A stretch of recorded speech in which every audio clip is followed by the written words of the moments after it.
अध्याय 381 अध्याय 381 दबंग रक्षक संत आत्मा फल प्राप्त करना आसान नहीं था, क्योंकि यह मध्य क्षेत्र में स्थित एक बल के हाथों में था। इस बल को दिव्य मूर्त संप्रदाय कहा जाता था। दिव्य सम्राट संप्रदाय का सबसे मजबूत व्यक्ति अराजकता का स्वामी बनने की कगार पर था। हालांकि लिंग जियाओलोंग चिंतित नहीं थे।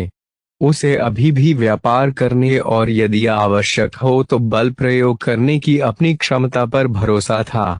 अपनी व्यक्तिगत अराजकता की मदद से लिंग जियाओलोंग का मानना था कि वह कम से कम अराजकता के चरम दिव्य संप्रभु का सामना कर सकता है। लिंग जियाओलोंग ने सभी से चिंता न करने को कहा। यह भूमि उसके लिए बिल्कुल नई थी, इसलिए उसे नहीं पता था कि मध्य क्षेत्र में कैसे जाना है। उन्होंने संप्रदाय नेता से इसके लिए पूछा। संप्रदाय नेता की व्यवस्था के तहत लिंग जियाओलोंग ने फेंग हानली और लू तियानमिंग के साथ सोलर फीनिक्स संप्रदाय छोड़ दिया। बहुत जल्द वे बाहरी और भीतरी क्षेत्र की सीमा पर एक विशाल शहर में पहुंचे। इस शहर को रीजन क्रॉसिंग सिटी कहा जाता था। यह ध्यान देने योग्य है कि ऐसा शहर बाहरी और भीतरी क्षेत्र की सीमा के साथ साथ आंतरिक और मध्य क्षेत्र की सीमा पर भी मौजूद है। दो विशाल टेलीपोर्टेशन संरचनाओं के कारण शहर का नाम रीजन क्रॉसिंग रखा गया। ये दो टेलीपोर्टेशन फॉर्मेशन 3 में से 2 क्षेत्रों में टेलीपोर्ट कर सकते हैं। उदाहरण के लिए बाहरी और आंतरिक क्षेत्र की सीमा पर स्थित रीजन क्रॉसिंग सिटी में स्थित 2 टेलीपोर्टेशन फॉर्मेशन लोगों को सीधे आंतरिक क्षेत्र और मध्य क्षेत्र में टेलीपोर्ट कर सकते हैं। हर कोई इस शहर में आया और सीधे इस टेलीपोर्टेशन फॉर्मेशन के लिए चला गया। पर्याप्त चमकदार सा क्रिस्टल का भुगतान करने के बाद सभी को संरचना में प्रवेश करने की अनुमति दी गई।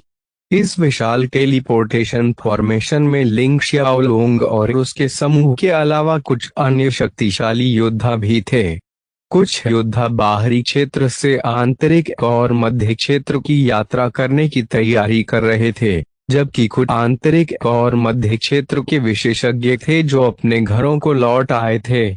टेलीपोर्टेशन फॉर्मेशन खुल गया और प्रकाश का एक शानदार स्तंभ आकाश में चमक उठा। हर कोई टेलीपोर्टेशन फॉर्मेशन में गायब हो गया। पब फ्यूचर द्वारा विज्ञापन। मध्य क्षेत्र heavenly star city. Heavenly star city एक ऐसा शहर है जो ल्यूमिनेसेंस की भूमि में मध्य क्षेत्र की सीमा से ज्यादा दूर स्थित नहीं है। रीजन क्रॉसिंग सिटी की तरह हेवनली स्टार सिटी में भी टेलीपोर्टेशन फॉर्मेशन था। इस समय हेवनली स्टार सिटी में टेलीपोर्टेशन फॉर्मेशन ने प्रकाश की एक शानदार किरण जारी की और कई विशेषज्ञ सामने आए। लोग फिर से बाहरी क्षेत्र से आ रहे हैं। हाँ, अब हमारे पास खर्च करने के लिए अधिक पैसे होंगे, इसलिए हम भाई टेलीपोर्टेशन फॉर्मेशन का संरक्षक बनने के लिए सिटी लॉर्ड्स मिशन के बटलर को रिश्वत देने की पूरी कोशिश कर रहे हैं। हेवनली स्टार सिटी के टेलीपोर्टेशन फॉर्मेशन के सामने चांदी का कवच पहने गार्डों का एक समूह था।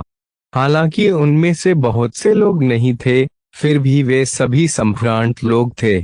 उनमें से सबसे कमजोर 5वें चरण का दिव्य जागृति क्षेत्र का योद्धा था और उनमें से सबसे मजबूत पहले ही दिव्य जागृति क्षेत्र के शिखर पर पहुंच चुका था।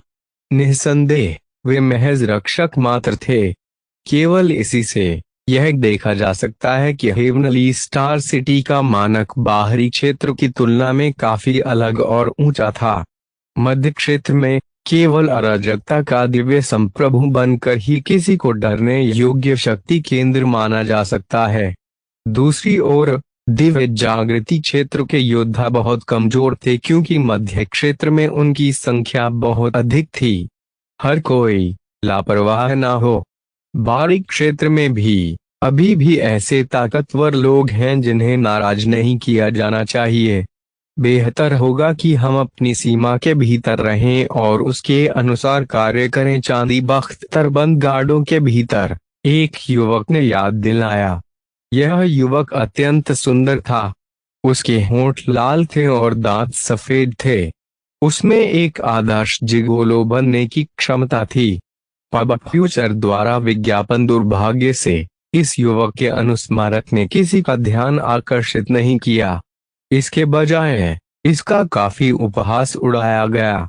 बच्चे, जैसा कि एक नौसिखिया से अपेक्षा की जाती है, आप बाहरी क्षेत्र के उन नौसिखियों के बारे में बहुत अधिक सोचते हैं।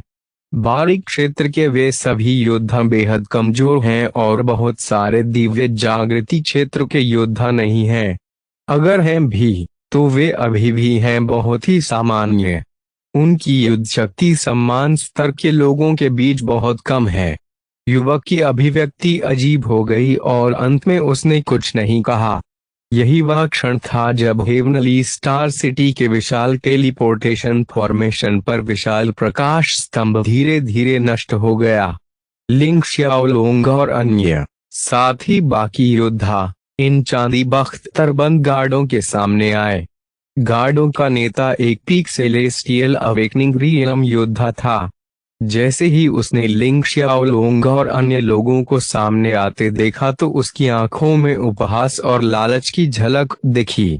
अगले ही क्षण पहरेदारों का सरदार उछलकर हवा में खड़ा हो गया। उन्होंने टेलीपोर्टेशन फॉर्मेशन में लोगों पर चिल्लाते हुए कहा, आप पहली बार मध्य क्षेत्र में आ रहे हैं। मुझे खेद है, लेकिन ऐसा लगता है कि आप मध्य क्षेत्र में पहली बार आने के अनकहे नियम को नहीं जानते हैं। चले जाओ, सभी मूल्यवान खजाने यहाँ पर हैं और आप जा सकते हैं तुरंत। टेलीपोर्टेशन फॉर्मेशन के विशेषज्ञों में हंगामा मच गया। निस्संदेह इनमें से कुछ विशेषज्ञों के भाव शांत थे, क्योंकि उन्होंने दूसरों की ओर अहंकार और अवमानना की दृष्टि से देखा था। इसके बाद ये सभी लोग आसमान में कूद गए। मैं माओ कोंगमिंग हूँ, लॉर्ड तियानमिंग का प्रत्यक्ष शिष्य। जैसे ही वह बोला, माओ कोंगमिंग नामक इस व्यक्ति ने अपना पहचान पत्र भी निकाल लिया। गार्ड लीडर ने इसे ले लिया और उसका चेहरा तुरंत मुस्कुराहट में बदल गया। तो यह लॉर्ड तियानमिंग का प्रत्यक्ष शिष्य है। भाई माओ, मैं अब आपको देरी नहीं करूंगा। अपना समय लीजिए और चले जाइए। माओ कोंगमिंग ने गार्डों के नेता की ओर हाथ बढ़ाया। उसने उन असंख्य योद्धाओं पर नजर डाली जो उसके जाने से पहले गर्व के संकेत के साथ अभी भी टेलीपोर्टेशन फॉर्मेशन में थे। उसके बाद एक के बाद एक मध्य क्षेत्र के शिष्य सुरक्षित निकल गए। चांदी के बख्तरबंद गार्डों ने उनका बिल्कुल भी शोषण नहीं किया। भले ही मध्य क्षेत्र में कुछ शक्तियों को मजबूत नहीं माना जाता था और कुछ योद्धाओं के पास उच्च ताकत नहीं थी, चांदी बख्तरबंद रक्षकों ने उनके लिए चीजों को मुश्किल नहीं बनाया। रक्षक नेता स्पष्ट रूप से जानते थे कि बाहरी क्षेत्र को ब्लैकमेल करना कोई समस्या नहीं होगी, क्योंकि बाहरी क्षेत्र से आए योद्धाओं का कोई समर्थक नहीं था। हालांकि मध्य क्षेत्र की योद्धाओं से जबरन वसूली करना नियम का उल्लंघन था।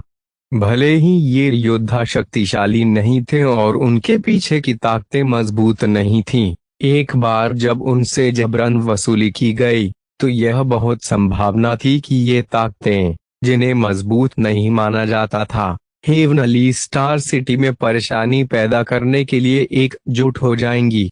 उस मामले में गार्डों के नेता को पता था कि जनता के गुस्से को शांत करने के लिए उन्हें संभवतः सौंप दिया जाएगा। हेवनली स्टार सिटी को मध्य क्षेत्र में अपेक्षाकृत बड़ी ताकत माना जाता था, लेकिन बस इतना ही था। इसमें कुछ ताकतों के गठबंधन को नजरअंदाज करने की योग्यता नहीं थी।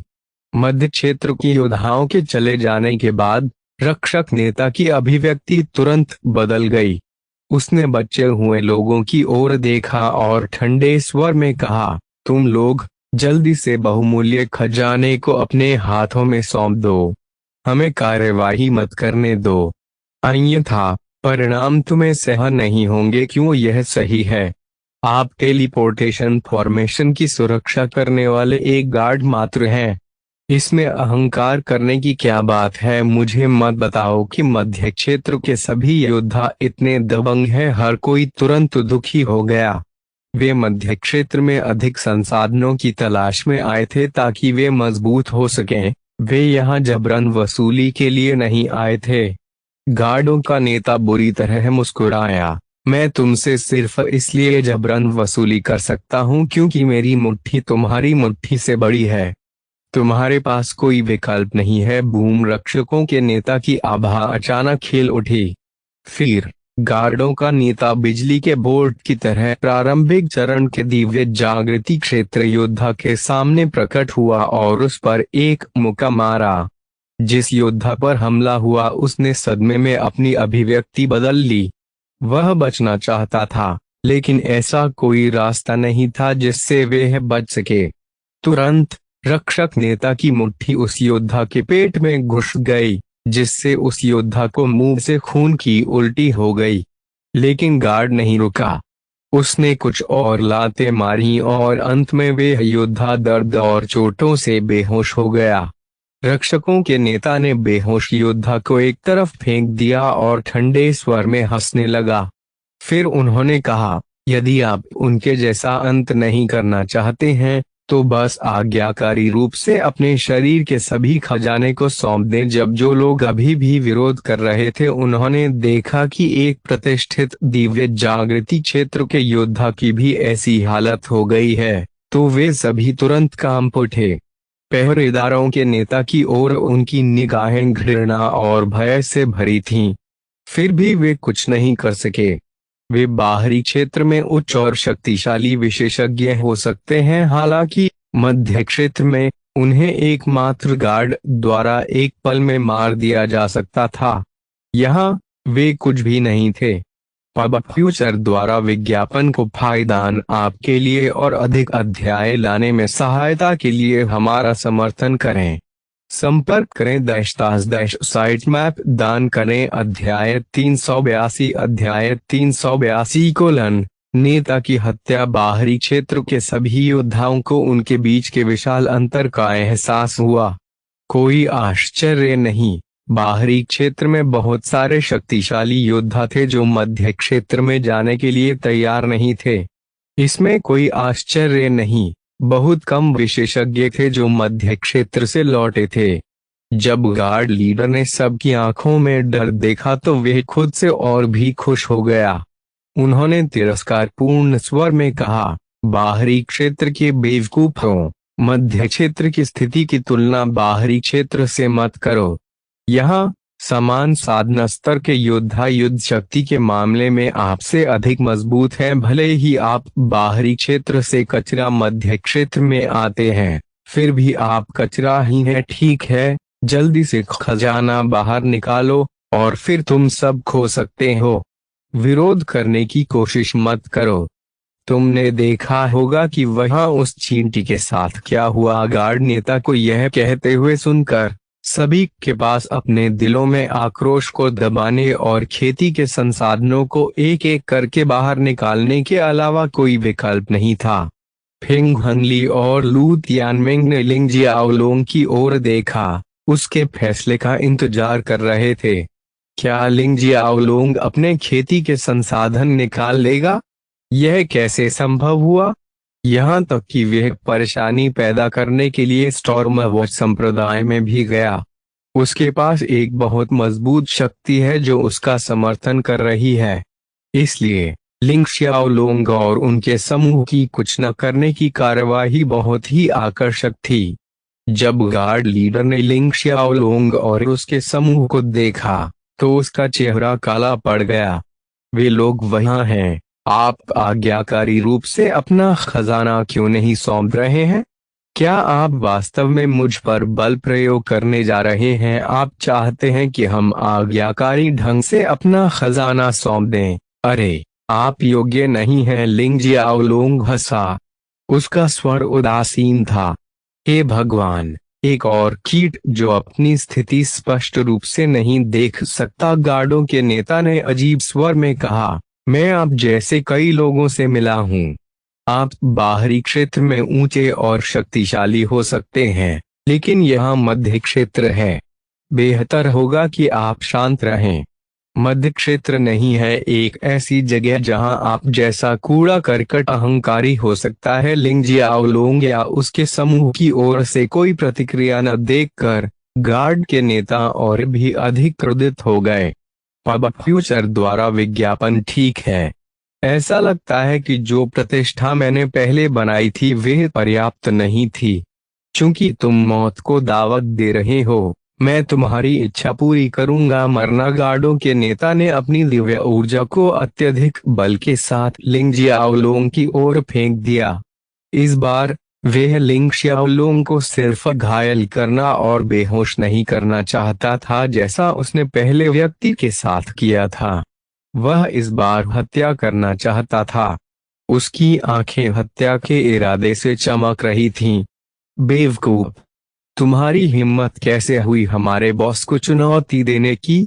तुम सच में मूर्ख हो। ठीक है, वे सिर्फ मौत को दावत दे रहा है। नेता पहले ही इनमें से एक से अधिक लोगों को मार चुका है। मुझे यकीन है कि भविष्य में उनमें से और भी लोग होंगे। हम वहाँ हमेशा बहुत सारे बेवकूफ सामने आते रहते हैं। चांदी के बख्तरबंद गार्ड सभी हंस रहे थे, जैसे कि उन्होंने पहले ही अपने नेता द्वारा लिंग जियाओलोंग के सिर को तरबूज की तरह उड़ाने का परिणाम देख लिया हो। जैसे ही वे हंस रहे थे, लिंग जियाओलोंग ने बेहद सरल और स्पष्ट तरीके से अपनी हथेली को आगे बढ़ाते हुए एक कदम आगे बढ़ाया। गड़गड़ाहट सभी दिशाओं में भयानक बवंडर फैल गया। लिंग जियाओलोंग का लबादा हवा में लहरा रहा था, लेकिन उसका शरीर बिल्कुल भी नहीं हिल रहा था। इसके विपरीत रक्षकों का नेता पीछे हट गया। उसके दोनों पैर बेहद भारी थे, जिससे जमीन पर गहरे गड्ढे बन गए थे। क्या हुआ? जब चांदी के बख्तरबंद गार्डों के समूह ने यह देखा तो उनके चेहरे सदमे से उड़ गए। रक्षक नेता का चेहरा लाल हो गया। उसे समझ नहीं आ रहा था कि अभी क्या हुआ। अभी एक क्षण पहले वह लिंग जियाओलोंग को मारने वाला था, और अगले ही पल उसकी सारी हरकतें बड़ी आसानी से दब गईं। वास्तव में क्या हुआ? मैं पहले लापरवाह था, अब तुम निश्चित रूप से मर चुके हो। पब फ्यूचर द्वारा विज्ञापन गार्ड लीडर को अपमानित और क्रोधित महसूस हुआ कि वह लिंग जियाओलोंग को सिर्फ एक बार से नहीं हरा सका। उसने तुरंत बिना कुछ रोके अपनी सारी शक्ति लगा दी। डेविल लाइटनिंग पाम भारी मात्रा में बिजली और शैतानी ऊर्जा बाहर निकलकर एक विशाल हथेली में बदल गई जो 1000 फीट लंबी थी। वह पहाड़ के समान भारी था। लिंग जियाओलोंग के शरीर से अचानक एक लंबा भाला निकला जिसे उसने जल्द ही हाथ में पकड़ लिया। जैसे ही लिंग जियाओलोंग ने डेविल लाइटनिंग पाम को देखा, उसने खुद से कहा, बिल्कुल सही, आइए इसका उपयोग मेरी मार्शल स्पिरिट की शक्ति का परीक्षण करने के लिए करें। भाले का बाण एक उग्र अजगर की तरह था और उसने क्रूरता से हमला किया। भयंकर लपटें तेज हवा और बादलों की तरह आग के बवंडर को चीरते हुए बाहर निकलीं। आग का भाला स्वर्ग को जला रहा है। यह उन 7 कौशलों में से एक था जो उनकी मार्शल स्पिरिट के साथ आए थे। आग के बवंडर ने गार्डों के नेता पर हमला कर दिया। गार्ड नेता का चेहरा सदमे से पीला पड़ गया। इस प्रकार का हमला पहले ही दिव्य जागृति क्षेत्र की सीमा को पार कर चुका था। गार्ड नेता के हमले ने अभी अभी आग के बवंडर को छुआ था और वह तुरंत ढह गया। केवल अब रक्षक नेता को एहसास हुआ कि उसका प्रतिद्वंद्वी कितना भयानक था। यह कोई ऐसी चीज नहीं थी जिसे किसी सामान्य योद्धा के हमले से मापा जा सके। विनती, इससे पहले कि गार्ड नेता अपनी बात पूरी कर पाता, आग के बवंडर ने उसे पूरी तरह से भस्म कर दिया। आग का बवंडर एक उग्र अग्नि ड्रैगन की तरह था जो बादलों में घुस गया। जब आग का बवंडर शांत हुआ तो गार्ड नेता भी बिना किसी निशान के गायब हो गया। आश्चर्य की बात यह है कि आग की चपेट में आने से उसकी मौत हो गई। वह पूरी तरह से मिटा दिया गया। उसकी आत्मा का कोई निशान भी पीछे नहीं बचा। एक पल में पूरा दृश्य स्तब्ध हो गया। उन चांदी बख्तरबंद गार्डों ने लिंग जियाओलोंग को अविश्वास से देखा। जैसे कि उन्हें विश्वास नहीं था कि उनका नेता लिंग शियाओलोंग के हाथों इस तरह मर जाएगा। इन चांदी बख्तर बंद रक्षकों की तुलना में बाहरी क्षेत्र के योद्धा अब खुशी और आश्चर्य से भर गए थे। एक पल के लिए बाहरी क्षेत्र के इन विशेषज्ञों को सहजता महसूस हुई और वे अवचेतन रूप से लिंग शियाओलोंग की ओर एकत्र हो गए। गार्डों के कप्तान की मृत्यु हो गई थी। थोड़ी देर की चुप्पी के बाद इसका एहसास होने पर चांदी बख्तर बंद गार्ड क्रोधित हो गए। शापित बाहरी क्षेत्र की चींटी, तुम्हारी हिम्मत कैसे हुई हमारे कप्तान को मारने की, ढीठ कमीने, मर जाओ। इन चांदी बख्तर बंद रक्षकों की नजर में बाहरी क्षेत्र की योद्धाओं को उनके द्वारा धमकाया और उनका शोषण किया जाना चाहिए था, लेकिन अब उनके द्वारा उन पर कदम रखा जा रहा था। वे इसे कैसे सहन कर सकते थे? हम फेंक, ठंडी खराटे की आवाज आई। लिंग जियाओलोंग ने अपना भाला लहराया और प्रकाश का एक स्तंभ फूट पड़ा और सभी दिशाओं में फैल गया। इस शक्तिशाली प्रहार से उन चांदी बख्तर बंद रक्षकों के होश उड़ गए और उनके शरीर पर लगे चांदी के कवच चकनाचूर हो गए। चांदी के बख्तर बंद गार्ड विश्वास से परे हैरान थे। यदि उन्हें पता होता कि बाहरी क्षेत्र के इन लोगों में इतना मजबूत विशेषज्ञ है तो वे उसे नाराज नहीं करते। अपनी जगह जानकर वे तुरंत मुरझा गए और डर से डर गए। लिंग जियाओलोंग एक पल के लिए अवाक रह गया। तो यह एक विशेषज्ञ है। आपको न पहचाने के लिए कृपया हमें क्षमा करें, चांदी बख्तर बंद गार्डों में से एक ने कांपती आवाज में कहा। जाहिर है वह ऐसा व्यवहार करने की कोशिश कर रहा था जैसे कि वह कुछ भी नहीं जानता था और चाहता था कि लिंग शियाओलोंग उसे माफ कर दे। आखिरकार जीवित रहना हमेशा एक अच्छी बात थी। लिंग जियाओलोंग बहुत शक्तिशाली था। यदि वह लिंग शियाओलोंग के खिलाफ जाने की हिम्मत करता है तो उसका अंत उसके नेता की तरह ही हो सकता है। उसका अस्तित्व मिटा दिया जाएगा और उसकी लाश भी नहीं बचेगी। वह नहीं चाहता था कि ऐसा हो। सारे चांदी बख्तर बंद रक्षक कांपने लगे। वे लिंग शियाओलोंग और अन्य लोगों के जल्द से जल्द चले जाने के अलावा और कुछ नहीं चाहते थे। दुर्भाग्य से हालांकि इनमें से कई चांदी बख्तर बंद गार्डों का लिंग शियाओलोंग को उकसाने का इरादा नहीं था, लेकिन इसका मतलब यह नहीं था कि वे सभी हार मानने की योजना बना रहे थे। वह युवक जिसने पहले चांदी बख्तर बंद गार्डों को सलाह दी थी इस समय बाहर खड़ा था। उन्होंने गहरी आवाज में कहा, महामहिम वास्तव में शक्तिशाली हैं, लेकिन आपने शुरुआत में ही अपना साधना आधार क्यों नहीं बताया? क्या ऐसा हो सकता है कि आपने जानबूझकर इसे छुपाया हो? यदि यह आपके लिए नहीं होता तो हमारा कप्तान ऐसा नहीं करता, ऐसे ही मर गए हैं। युवक ने गार्ड के नेता की मौत को लिंग शियाओलोंग के सिर पर दबा दिया। लिंग जियाओलोंग ने मूल रूप से जाने की योजना बनाई थी, लेकिन किसने सोचा होगा कि ऐसा अजीब व्यक्ति सामने आएगा? इस सवाल ने लिंग जियाओलोंग को ठंडे स्वर में हंसने पर मजबूर कर दिया। लू तियानमिंग इस समय आगे बढ़े और व्यंग्यात्मक स्वर में कहा, क्या ऐसा हो सकता है कि इस छोटे भाई के सिर पर बचपन में चोट लगी हो? यदि मास्टर लिंग की दुर्जय ताकत नहीं होती तो हम शायद आपके और आपके नेता के हाथों मर जाते। अंत में आपके कप्तान की मृत्यु भी उसी के कारण हुई। युवक का तुरंत दम घुट गया। वह जानता था कि सभी चांदी बख्तर बंद गार्ड और उनके नेता शुरू से ही गलत थे, लेकिन फिर भी उसने नेता के लिए खड़ा होना चुना और वे एक मजबूत विशेषज्ञ के सामने था जिसने आसानी से उसके नेता को मार डाला। हालांकि फिर भी उन्होंने एक वजह से ऐसा किया। लिंग जियाओलोंग को इस बेवकूफ आदमी से कोई परेशानी नहीं हो सकती थी। वह जानना चाहता था। हालांकि युवक ने लिंग शियाओलोंग और अन्य लोगों को फिर से रोक दिया। नहीं, आपको हमारे नुकसान की भरपाई करनी होगी। पब फ्यूचर द्वारा विज्ञापन को फायदान आपके लिए और अधिक अध्याय लाने में सहायता के लिए हमारा समर्थन करें। संपर्क करें -- मैप दान करें। अध्याय 383 जेन चीन युवक की हरकत से सभी चांदी बख्त तरबंद गार्डों के दिल में डर की लहर दौड़ गई। वे आंसुओं के कगार पर थे।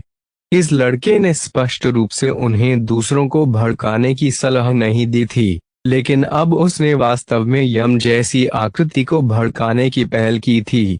क्या उसे यह डर नहीं है कि दूसरा पक्ष क्रोधित होकर उन सभी को मार डालेगा? तो क्या होगा यदि इस घटना के बाद सिटी लॉर्ड उनसे बदला लेगा? वे तब तक मर चुके होंगे। तुम मौत को दावत दे रहे हो। फेंग हानली की आंखों में एक क्रूर दृष्टि चमक उठी। उसे लगा कि उसके सामने यह लड़का नहीं जानता कि उसके लिए क्या अच्छा है। दादाजी झांग, आप बाहर आओ। उसे आश्चर्य हुआ जब वह युवक अचानक जोर से चिल्लाया। फेंग हानली की अभिव्यक्ति बदल गई। उसने भूरे रंग का वस्त्र पहने एक बूढ़े व्यक्ति को आकाश में दिखाई देते देखा। उसकी आंखें सफेद थीं और उसका रूप भयानक था। एक राजसी आभा उमड़ते सागर की तरह गड़गड़ा रही थी। फेंग हानली कुछ कदम पीछे हटे और गंभीर अभिव्यक्ति के साथ कहा, अराजकता का एक दिव्य संप्रभु। यह बूढ़ा व्यक्ति रक्षकों के नेता से कहीं अधिक शक्तिशाली था। वह न केवल अराजकता का दिव्य शासक था, बल्कि वह तीसरे चरण में भी था। आंतरिक क्षेत्र में वह पहले से ही एक शक्तिशाली बल का प्रमुख बन सकता था। जहां तक मध्य क्षेत्र का सवाल है, ऐसे व्यक्ति के हाथ में नियंत्रण की छोटी शक्तियां मानी जा सकती हैं। उन्हें यहाँ विशेषज्ञ भी माना जा सकता है। बटलर, लॉर्ड झांग, यह क्यों है? चांदी के बख्त तरबंद गार्ड अवाक रह गए। अगले कुछ सेकेंड तक उन्हें विश्वास ही नहीं हुआ कि जिस दादाजी को युवक ने बुलाया था, वह वास्तव में झांग था। Lord Zhang heavenly star city में सिटी लॉर्ड्स मिशन के बटलर थे। वह सिटी लॉर्ड्स मिशन में सिटी लॉर्ड के अलावा सबसे मजबूत व्यक्ति भी थे। पब फ्यूचर द्वारा विज्ञापन ऐसा विशेषज्ञ वास्तव में युवक की चिल्लाहट के तहत प्रकट हुआ है। यह हो सकता है। एक निश्चित अफवाह के बारे में सोचते ही एक चांदी बख्त तरबंद गार्ड की पुतलियां सिकुड़ गईं। ऐसा कहा जाता था कि सिटी लॉर्ड का एक बेटा था जिसे असाधारण प्रतिभा के साथ पैदा होने के बाद खेती करने के लिए एक बड़ी सेना में भेजा गया था। क्या यह युवक सिटी लॉर्ड का प्रतिभाशाली पुत्र हो सकता है? क्या वह अंततः अपनी साधना में कुछ सफलता प्राप्त करने के बाद संप्रदाय से लौट आया है? चांदी के बख्त तरबंद गार्ड कांप उठे जब उन्हें वे उपहासपूर्ण शब्द याद आए जो उन्होंने उस युवक से कहे थे, तो वे ठंडे पसीने से लथपथ हुए बिना नहीं रह सके। वे सचमुच मौत को दावत दे रहे थे। जब युवक जेन चीन ने लॉर्ड झांग को प्रकट होते देखा, तो उसने राहत की सांस ली। फिर एक शांत मुस्कान के साथ उसने लिंग शियाओलोंग और अन्य लोगों की ओर देखा और आत्मविश्वास से कहा, जब तक आप मुआवजा देते हैं, आप जा सकते हैं। लॉर्ड झांग ने भी लिंग शियाओलोंग और अन्य को दबाते हुए सही समय पर एक मजबूत आभा जारी की। हालांकि जेन चीन लिंग शियाओलोंग को तिरस्कारपूर्ण अभिव्यक्ति प्रकट करते हुए देखकर हैरान रह गया।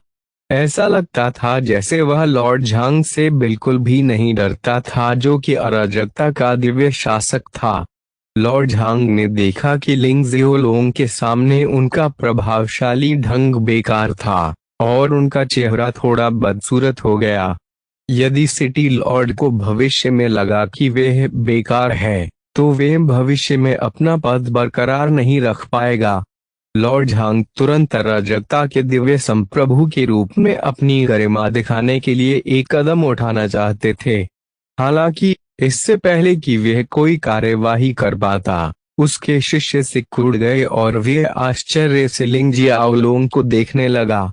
लिंग जियाओलोंग को केंद्र में रखते हुए पृथ्वी को चकनाचूर करने वाला एक दबाव विस्फोट हुआ और पूरे आकाश में फैल गया। यह ऐसा था मानो किसी स्वर्गीय शक्ति ने पूरे स्वर्गीय सितारा शहर को ढक लिया हो। लिंग जियाओलोंग का चेहरा सख्त था और उसका स्वर ठंडा था। मैं आप पर ज्यादा ध्यान नहीं देना चाहता था, लेकिन आप में से कुछ लोग सिर्फ परेशानी पैदा करने की कोशिश कर रहे हैं। पब फ्यूचर द्वारा विज्ञापन बोलते समय उन्होंने जेन चेन की ओर देखा और उनकी आभा और भी मजबूत हो गई।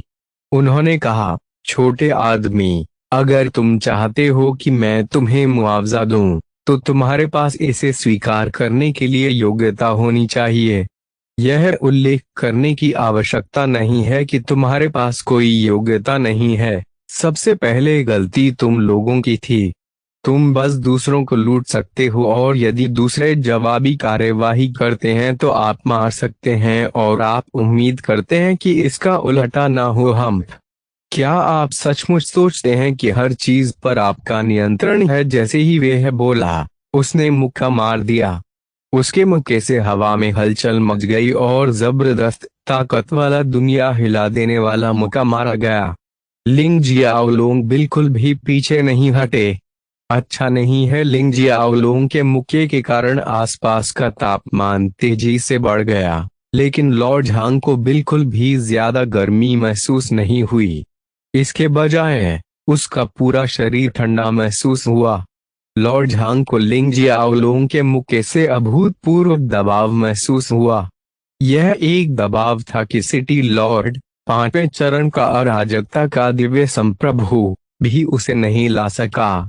लिंग xiaolong स्पष्ट रूप से पहले चरण का एक दिव्य जागृति क्षेत्र का योद्धा था, लेकिन जिस ताकत के साथ वे अभी अभी फूटा था, उसने पांचवें चरण की अराजकता के दिव्य संप्रभु की ताकत को भी पार कर लिया था। क्या तमाशा चल रहा है? लॉर्ड झांग मदद नहीं कर सके, लेकिन उन्हें अपने दिल में जोर से बोलना चाहिए। उसका हृदय अभूतपूर्व भय से भर गया। अपनी जल्दबाजी में लॉर्ड झांग के पास केवल जेन चेन को बाहर फेंकने का समय था। उसके बाद उसने धीमी आवाज में चिल्लाया और लिंग जियाओलोंग के मुक्के को रोकने के लिए अपनी पूरी ताकत लगा दी।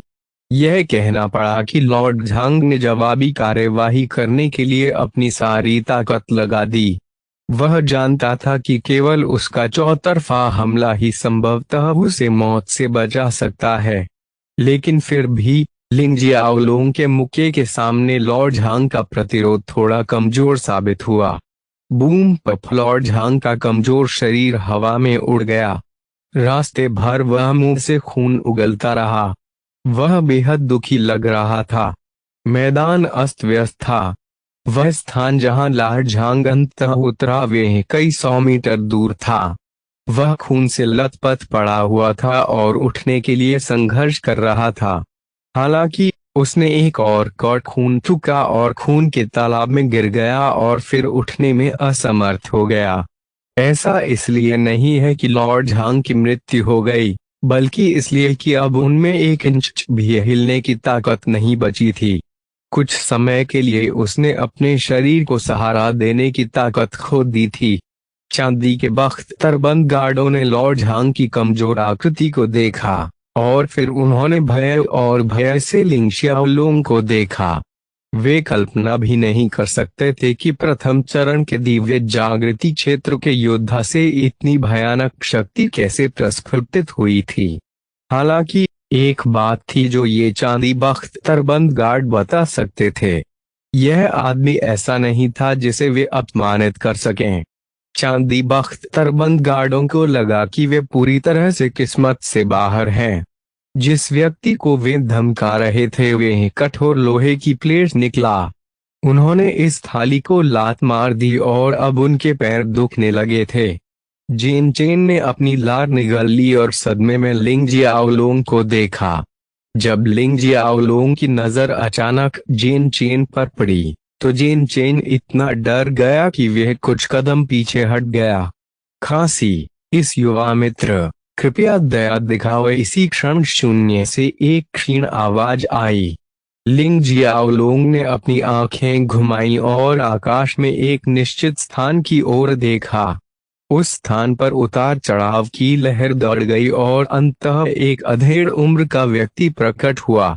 इस आदमी का चेहरा उदास था और उसकी आंखें कुछ बेजान थीं। उनके बाल काले और सफेद रंग का मिश्रण थे। पिता जब जेन चेन ने इस आदमी को देखा तो ऐसा लगा मानो उसे एक उद्धारकर्ता मिल गया हो, क्योंकि वह दुखी अवस्था में भाग गया था।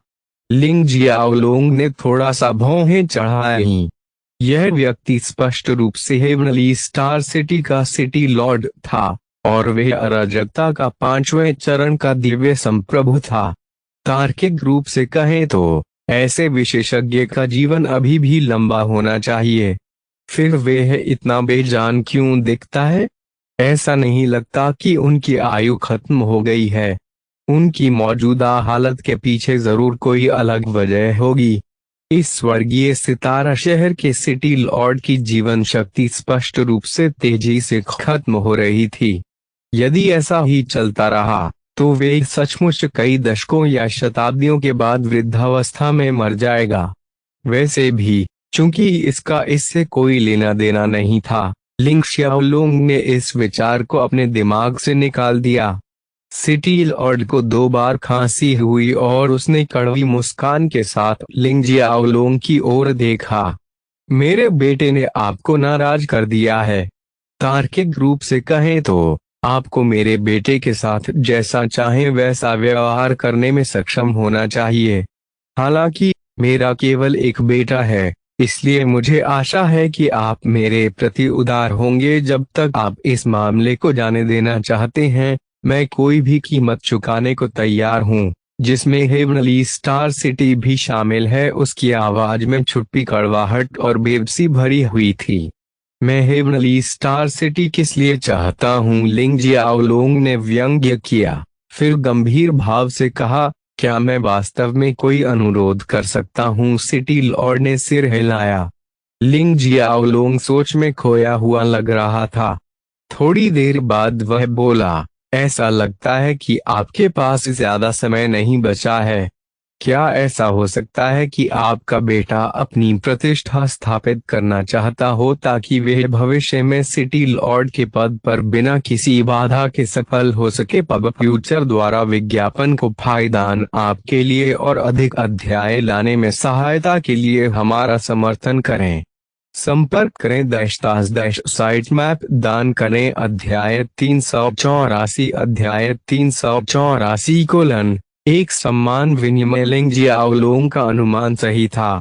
जेन चेन हेवनली स्टार सिटी में सिटी लॉर्ड के पद पर सफल होने वाला था, लेकिन अपनी असाधारण प्रतिभा के बावजूद वे अभी भी एक दिव्य जागृति क्षेत्र योद्धा था।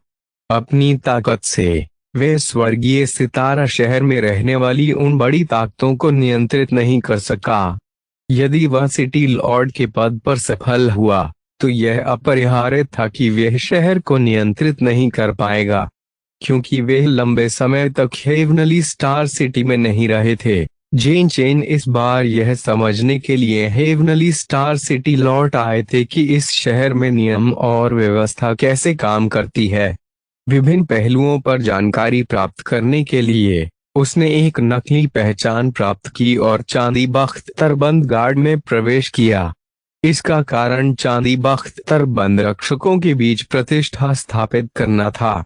इस तरह जब वे भविष्य में सिटी लॉर्ड का पद संभालेंगे तो इससे उन्हें बहुत सारी परेशानियों से बचाया जा सकेगा। लिंग जियाओलोंग द्वारा गार्डों के नेता की हत्या जेन चेन के लिए अपनी प्रतिष्ठा स्थापित करने का एक अच्छा अवसर था। जब तक उसने गार्डों के नेता को मारने में सक्षम लिंग जियाओलोंग को एक निश्चित कीमत चुकाने के लिए मजबूर किया, तब तक वे अपनी प्रतिष्ठा स्थापित कर सकता था। उस समय उसे उन चांदी बख्तर बंद गार्डों के बारे में चिंता करने की जरूरत नहीं होगी जो भविष्य में उसकी बात नहीं मानेंगे। दुर्भाग्य से जेन चेन ने गलत प्रतिद्वंद्वी को चुना और लोहे की प्लेट को लात मार दी। वह न केवल अपनी प्रतिष्ठा स्थापित करने में विफल रहा, बल्कि उसने लॉर्ड झांग को लगभग मरने का कारण भी बना दिया था। अब वे केवल दुखी अवस्था में अपने पिता के पीछे छिप सकता था और अपने पिता द्वारा उसकी रक्षा कर सकता था। यदि सिटी लॉर्ड ने हमला करना चुना होता तो लिंग जियाओलोंग ने भी हमला किया होता। हालांकि जैसे ही सिटी लॉर्ड प्रकट हुआ उसने अपना सिर नीचे कर लिया और लिंग शियाओलोंग से वादा किया कि वह जो चाहेगा वह करेगा। लिंग जियाओलोंग इसके बारे में कुछ नहीं कर सका। तथ्य यह है कि सिटी लॉर्ड की जीवन शक्ति तेजी से कम हो रही थी। यह भी मुख्य कारणों में से एक था। जो मरने वाला हो उसके साथ झगड़ा करने की कोई जरूरत नहीं थी। यह सोचते हुए लिंग शियाओलोंग ने स्पष्ट रूप से अपना अनुरोध बताते हुए कहा, मुझे अपने सिटी लॉर्ड्स मिशन के संसाधनों का आधा हिस्सा दे दो। जब जेन चेन ने यह सुना तो वह इतना क्रोधित हुआ कि उसने गालियां देना शुरू कर दिया। यह केवल जबरन वसूली है। हमारे स्वर्गीय सितारा शहर में चुप रहो पब फ्यूचर द्वारा विज्ञापन इससे पहले कि जेन चेन और अधिक परेशानी पैदा करता, उसके पिता गुस्से से चिल्लाए। एक राजसी दबाव आकाश में बह गया और उस पर दबाव डाला। जेन चेन इस चिल्लाहट से स्तब्ध रह गया और उसने दूसरी आवाज निकालने की हिम्मत नहीं की। सिटी लॉर्ड ने लिंग जियाओलोंग की ओर देखा और धीरे से कहा, जैसी आपकी इच्छा युवा मित्र। कृपया एक क्षण प्रतीक्षा करें। कुछ मिनट बाद उसने वास्तव में अपने सिटी लॉर्ड मिशन द्वारा इन वर्षों में कमाए गए मुनाफे का आधा हिस्सा लिंग शियाओलोंग को सौंप दिया। लिंग जियाओलोंग ने अपनी दिव्य भावना से इसे स्कैन किया और संतुष्टि में अपने होंठ मोड़ लिए। इन कई चमकदार सा क्रिस्टल और खेती संसाधनों के साथ वे जल्द ही अपनी खेती में कुछ चरणों को आगे बढ़ाने में सक्षम होंगे। इसके अलावा वे इन संसाधनों का उपयोग सोलर फीनिक्स संप्रदाय को मजबूत करने के लिए भी कर सकता है। चूंकि आपने मुझे ये संसाधन दिए हैं, मैं आपको एक अवसर भी दूंगा। जैसे ही लिंग जियाओलोंग ने कहा, उसने एक छोटी बोतल निकाली और फिर उसे सिटी लॉर्ड की ओर फेंक दिया। सिटी लॉर्ड ने छोटी बोतल पकड़ ली लेकिन उस पर नजर नहीं डाली। उन्होंने बस अपने बेटे को जाने देने के लिए आभार व्यक्त किया। विदाई लिंग जियाओलोंग, फेंग हानली और लू तियानमिंग विदाई लेने के बाद चले गए। बाहरी क्षेत्र के अन्य योद्धा भी उनके पीछे पीछे चले। क्या मजाक! हेवनली स्टार सिटी के सिटी लॉर्ड को इतना बड़ा नुकसान हुआ था। वह मन ही मन बहुत क्रोधित होगा। यदि वे अब और यहाँ रुके तो कौन जानता है कि नगर स्वामी क्रोधित हो जाएंगे और उन्हें भारी कीमत चुकानी पड़ेगी। पब फ्यूचर द्वारा विज्ञापन heavenly star city, city Lord mission. पिताजी, आप उस व्यक्ति को आपसे जबरन वसूली कैसे करने दे सकते हैं? और उसने इतनी अधिक उगाही भी कि जेन चेन घबराया हुआ और हताश था। लिंग शियाओलोंग और अन्य लोगों के चले जाने के बाद उन्होंने अपना असंतोष व्यक्त किया। पूरे सिटी लॉर्ड मिशन के आधे संसाधन अब खत्म हो चुके थे। वह रकम कितनी बड़ी है? सिटी लॉर्ड को अचानक कई बार खांसी हुई और उनके चेहरे पर एक दर्द भरा भाव दिखाई दिया। जब जेन चेन ने यह देखा तो उसने जल्दी से सिटी लॉर्ड की पीठ थपथपाई और चिंतित भाव से कहा, पिता, थोड़ा ठीक होने से पहले सिटी लॉर्ड काफी देर तक खांसता रहा। उन्होंने धीरे से कहा, वह व्यक्ति बहुत मजबूत था, मेरे शिखर पर मुझसे भी अधिक मजबूत। उसकी साधना का आधार एक खजाने का उपयोग करके छिपाया जाना चाहिए। यही कारण है कि हम उसे केवल दिव्य जागृति क्षेत्र के पहले चरण में एक योद्धा के रूप में देख सकते थे। वास्तव में वे अराजकता का एक बहुत शक्तिशाली दिव्य संप्रभ होना चाहिए। हालांकि संसाधनों का केवल आधा हिस्सा बचा है, यह आपके लिए अराजकता के दिव्य संप्रभु की ओर आगे बढ़ने के लिए पर्याप्त है। जब तक आप अराजकता के दिव्य संप्रभु को तोड़ते हैं, आपकी ताकत इस शहर के कई लोगों को बढ़ने से रोकने के लिए पर्याप्त होगी। ताकतें। सबसे महत्वपूर्ण बात यह है कि सम्राट का प्रतीक आपके हाथ में होने पर वे कुछ बड़े परिवार आपका कुछ भी करने में असमर्थ होंगे। इसके अलावा अब जबकि केवल आधे संसाधन बचे हैं, इससे कई लोगों का लालच कम हो जाएगा।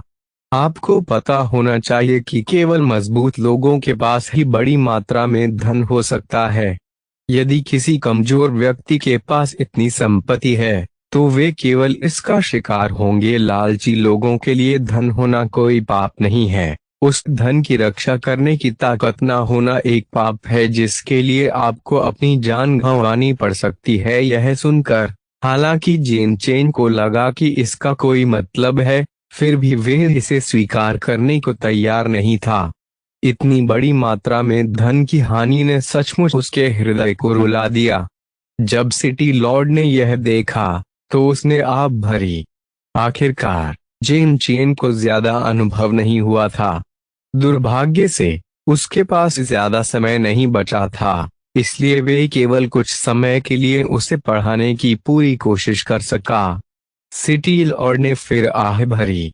उन्होंने कहा, मेरे बेटे, भविष्य में तुम्हें अपनी आंखें खुली रखनी होंगी और स्पष्ट रूप से देखना होगा कि तुम किसे अपमानित कर सकते हो और किसे नहीं। अन्यथा सबसे अधिक संभावना है कि तुम मुसीबत में पड़ जाओगे। आज जो हुआ उसकी दोबारा होने की संभावना है बहुत अधिक है। जेन चेन ने बार बार अपना सिर हिलाया। इस घटना ने जेन चेन को एक बड़ा सबक सिखाया था। सिटी लॉर्ड फूट फूट कर मुस्कुराए। मैं तुम्हें सिटी लॉर्ड के पद पर इतनी जल्दी सफल नहीं होने देना चाहता था। यह मत सोचो कि मैं सिटी लॉर्ड के रूप में हमेशा उच्च और शक्तिशाली हूँ, लेकिन सिटी लॉर्ड का पद संभालना इतना आसान कैसे हो सकता है। मैं तुम्हें पसंद करूंगा जब तक आप अराजकता के दिव्य संप्रभु नहीं बन जाते। तब तक शांति से खेती करें, ना कि आपको शहर का स्वामी बनने दें। सिटी लॉर्ड ने आप भरी। उसकी आवाज इतनी उदासी से भरी थी कि जेन चेन की आंखें डगमगाईं। पिताजी, जेन चेन की आंखें नफरत से चमक उठीं। यदि वे लोग ना होते तो उसके पिता इतनी विकट स्थिति में कैसे पड़ सकते थे। उनके पिता की छुपी हुई चोट लगातार उनकी जीवन शक्ति को खत्म कर रही थी। अचानक कुछ सोचते हुए सिटी लॉर्ड ने अचानक एक छोटी सी बोतल निकाली। जाने से पहले लिंग जियाओलोंग ने उसे यह बोतल दी थी और कहा था कि वह उसे एक मौका देगा। नगर भगवान उत्सुक हो गए। वह जानना चाहता था कि लिंग जियाओलोंग ने उसे किस प्रकार का अवसर दिया है। पहले उसने इस बोतल को नहीं देखा क्योंकि वे लिंग जियाओलोंग को विदा करने और सिटी लॉर्ड मिशन में लौटने की जल्दी में था। उसने धीरे से लघु बोतल का ढक्कन खोला। पफ जैसे ही टोपी हटाई गई, एक अत्यंत शक्तिशाली जीवन शक्ति का विस्फोट हुआ। ऐसा लग रहा था कि इस लघु बोतल में असीमित मात्रा में जीवन शक्ति संग्रहित है। इतना अधिक कि सिटी लॉर्ड को महसूस हुआ कि उस बोतल में संग्रहित चीजों को सूंघने से ही उसकी छिपी हुई चोटें तेजी से ठीक होने लगी थीं। यह हो सकता है। सिटी लॉर्ड के चेहरे पर एक उत्साहित भाव दिखाई दिया। उसने बोतल के अंदर देखा और चमकदार तरल की एक बूंद देखी। यह मॉर्निंग ब्रिलियंस ड्यू की एक बूंद थी। सिटी लॉर्ड को नहीं पता था कि इस छोटी बोतल के अंदर किस तरह का तरल पदार्थ जमा है, लेकिन उसे अंदाजा था कि तरल की यह बूंद उसकी सभी चोटों, यहाँ तक कि छिपी हुई चोटों को ठीक करने और यहाँ तक कि उसकी नींव को मजबूत बनाने के लिए पर्याप्त थी। आपका धन्यवाद, धन्यवाद, धन्यवाद। तेजी से धन्यवाद देने लगे सिटी लॉर्ड की आंखें नम हो गईं। जाहिर है वह लिंग जियाओलोंग को इतना खजाना देने के लिए धन्यवाद दे रहा था। सच कहूं तो हालांकि सिटी लॉर्ड ने एक भी शब्द कहे बिना लिंग जियाओलोंग को अपने संसाधनों का आधा हिस्सा दे दिया, लेकिन इतने सारे संसाधनों को खोने से उसका दिल वास्तव में दर्दनाक था। वह लिंग जियाओलोंग से भी दिल से नाराज था, लेकिन उसने अपने बेटे को बताने की हिम्मत नहीं की। इसका मुख्य कारण यह है कि उनके बेटे का लिंग जियाओलोंग से कोई मुकाबला नहीं था। यदि उसका बेटा और अधिक परेशानी खड़ी करने की हिम्मत करता तो उसे कोई नहीं बचा सकता था। वह नहीं चाहते थे कि उनका बेटा किसी खतरे में पड़े। अब जब मॉर्निंग ब्रिलियंस ड्यू की बूंद उसके हाथ में थी, तो लिंग जियाओलोंग के प्रति उसकी पिछली सारी नफरत और नाराजगी गायब हो गई और उसकी जगह कृतज्ञता के अलावा कुछ नहीं आया। अपने आधे संसाधनों को खोने का उनका दृष्टिकोण भी बदल गया। अब उसने इसे एक सम्मान विनिमय के रूप में देखा, और यह विनिमय इसके लायक से कहीं अधिक था। आखिरकार किसी भी संसाधन की तुलना किसी व्यक्ति के जीवन से नहीं की जा सकती। पब फ्यूचर द्वारा विज्ञापन को फायदान आपके लिए और अधिक अध्याय लाने में सहायता के लिए हमारा समर्थन करें। संपर्क करें -- मैप दान करें। अध्याय 385 रहस्यमय शक्ति का प्रबल उछाल। लिंग जियाओलोंग अन्य लोगों के साथ चला गया, और बहुत जल्द वे पहले से ही हेवनली स्टार सिटी से बाहर थे। इस बार उनका गंतव्य दिव्य सम्राट संप्रदाय था। दिव्य सम्राट संप्रदाय मध्य क्षेत्र के पूर्व में स्थित था। वस्तुतः यह पूर्वी सीमा पर स्थित था। यहाँ दैवीय सम्राट संप्रदाय निस्संदेह शासकों में से एक था। एकमात्र व्यक्ति जो दैवीय मूर्त संप्रदाय के खिलाफ लड़ सकता था, वह पूर्वी सीमा पर प्रोफाउंड स्टार संप्रदाय था। इस दिन प्रकाश की कई धारियां आकाश से उतरी और दिव्य सम्राट संप्रदाय के चरणों में उतरी। मैं फेंग हानली विशेष रूप से आपके संप्रदाय के नेता से मिलने आया हूँ। मुझे आशा है कि आप दोनों मेरी ओर से एक संदेश भेज सकते हैं। फेंग हानली ने प्रवेश द्वार पर 2 गार्डों की ओर हाथ बढ़ाया और संप्रदाय नेता से मिलने की इच्छा व्यक्त की। लिंग जियाओलोंग और लू तियानमिंग कुछ भी कहने का इरादा न रखते हुए पीछे रह गए। दोनों रक्षक दिव्य जागृति क्षेत्र के 8वें चरण में थे। बारीक क्षेत्र में वे पहले से ही एक शक्तिशाली गुट के नेता बन सकते थे, लेकिन यहाँ वे केवल रक्षक के रूप में काम कर सकते थे। दोनों गार्डों ने फेंग हानली को देखा और नाखुश दिखे। उनमें से एक बोला, आप हमारे संप्रदाय के नेता को देखना चाहते हैं? संप्रदाय के नेता के पास आपको देखने का समय नहीं है। चले जाओ। फेंग हानली का चेहरा काला पड़ गया। आप कैसे कह सकते हैं कि संप्रदाय के नेता के पास हमसे मिलने का समय नहीं है? आप संदेश देने के लिए अंदर भी नहीं गए हैं। इससे कोई फर्क नहीं पड़ता कि मैं कैसे जानता हूँ। मैं सिर्फ इतना जानता हूँ कि उसके पास आप जैसे लोगों से मिलने का समय नहीं है। हमें परेशान मत करो और बस खो जाओ। पहरेदार अधीर हो रहे थे। उनमें से एक की दिव्य ऊर्जा भी बढ़ रही थी। ऐसा लग रहा था जैसे वह फेंग हानली को सबक सिखाने जा रहा था। हालांकि इससे पहले कि वह कुछ कर पाता, उन पर दबाव पड़ने लगा, जिससे उनका दम घुटने लगा और उन्हें सांस लेने में परेशानी होने लगी। उन्होंने बहुत कठिनाई से लिंग जियाओलोंग की ओर देखा, केवल उसे किनारे पर खड़ा देखा। उसकी आंखें सिकुड़ गईं। इन दोनों गार्डों के रवैये ने लिंग जियाओलोंग को नाराज कर दिया।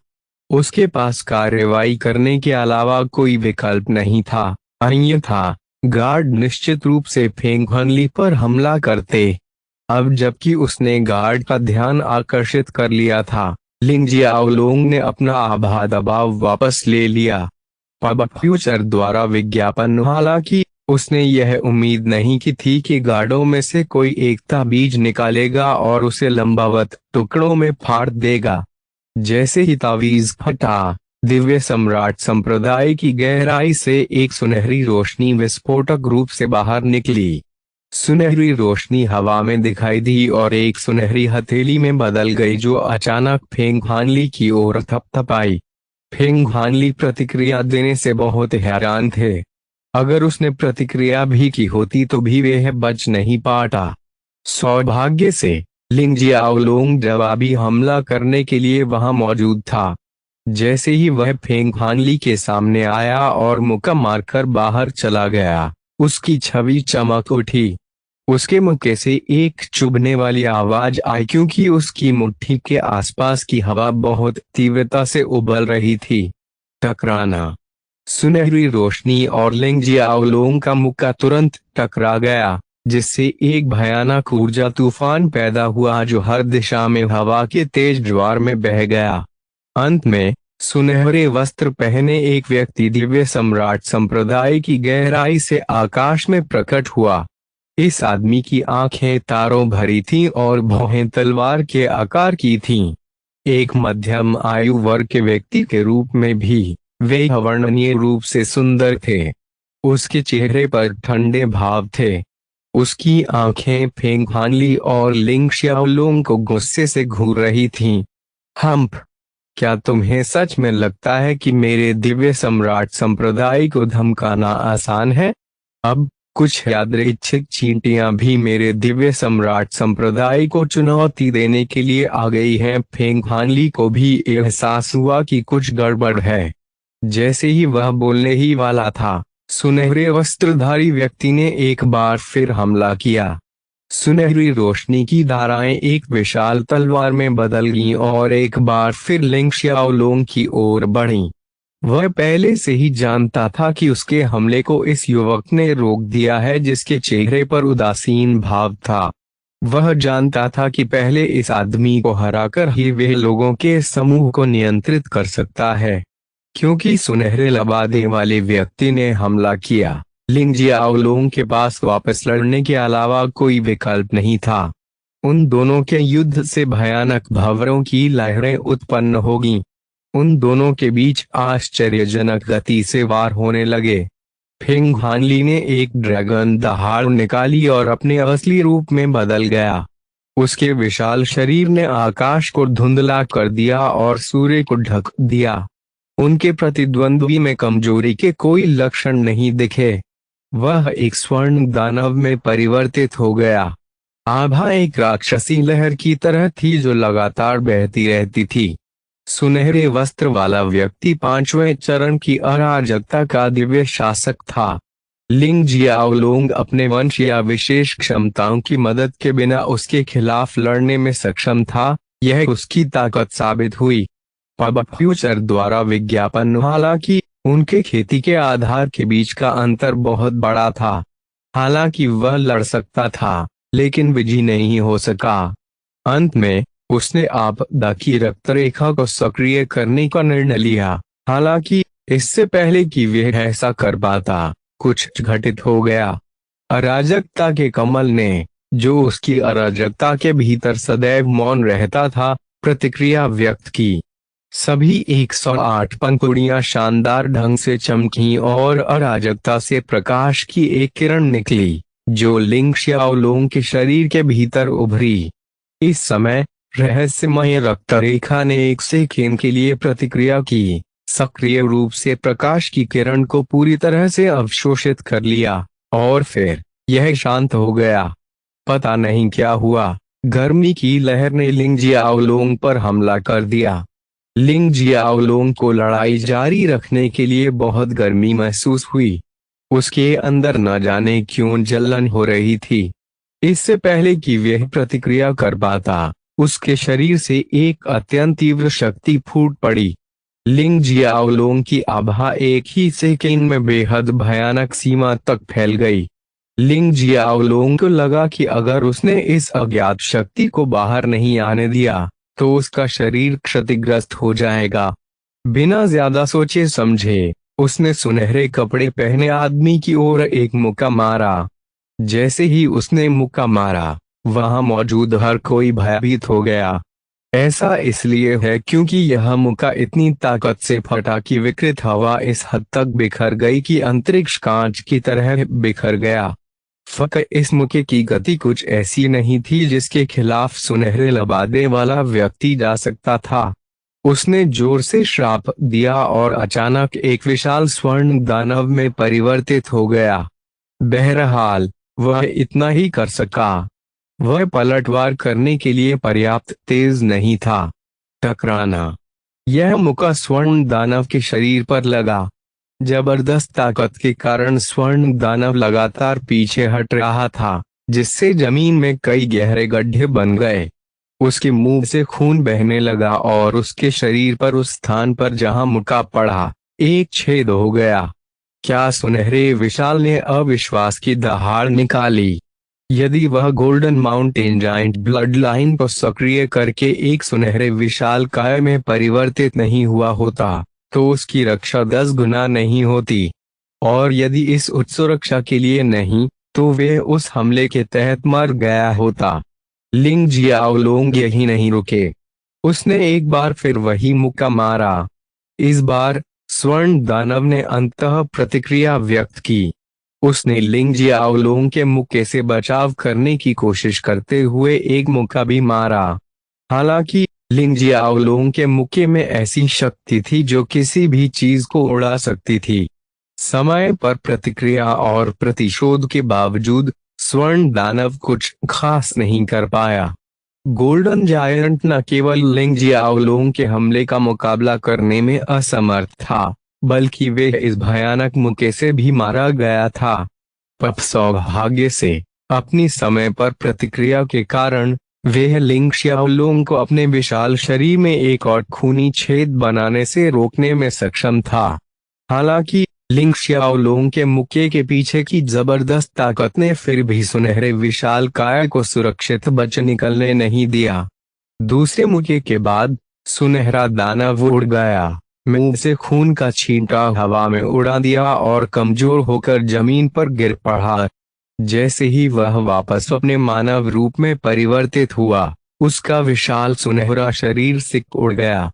इस युद्ध में सुनहरे वस्त्र वाला व्यक्ति पूरी तरह से पराजित होने से पहले अपने दिव्य डोमेन को सक्रिय करने में भी असमर्थ था। बुजुर्ग प्रशंसक दोनों गार्ड चौंक गए और वे तुरंत सुनहरे लबादे वाले आदमी को पकड़ने के लिए आगे बढ़े।